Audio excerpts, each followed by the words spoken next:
नमस्कार, रामकृष्णारी. माझ्या चॅनलवर तुमचे स्वागत आहे. माझे नाव लक्ष्मी.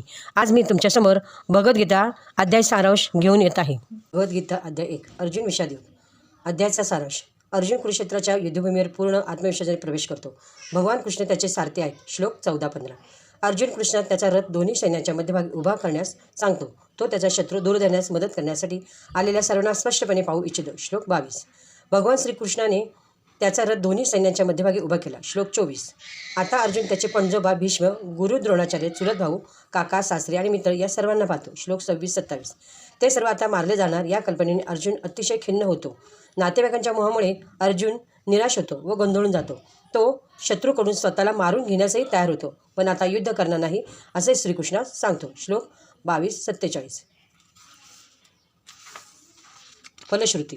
तू मोहातून शरीर आणि नातेसंबंधात मुक्त झाला आहेस, याचाच अर्थ तुझा सर्व दुःखांचा नाश झाला आहे. तू कर्मफळाची आशा ठेवू नकोस. नेहमीच समाधानी आणि शांत राहा. तू मुलाबाळांबद्दल मोह बाळगू नकोस. त्याच्या घरातील सर्व कामे करण्याची सवय लाव. त्यांना अन्न स्वतः मिळवण्यासाठी कष्ट करावे लागतात हे कळू दे. त्यांच्या शाळेतील विषयांचे मार्क पाहण्यापेक्षा त्यांच्या वागणुकीकडे जास्त लक्ष ठेव. त्यांच्या हुशारीपेक्षा त्यांना इतरांशी विनम्रपणे कसे वागायचे याकडे लक्ष असू दे. थोडक्यात सांगायचे म्हणजे मोहात पडून माणूस आपले कर्तव्य नीटपणे पार पाडू शकत नाही. रामकृष्णारी. तुम्हाला हा व्हिडिओ आवडला असेल तर लाईक करा, शेअर करा. धन्यवाद.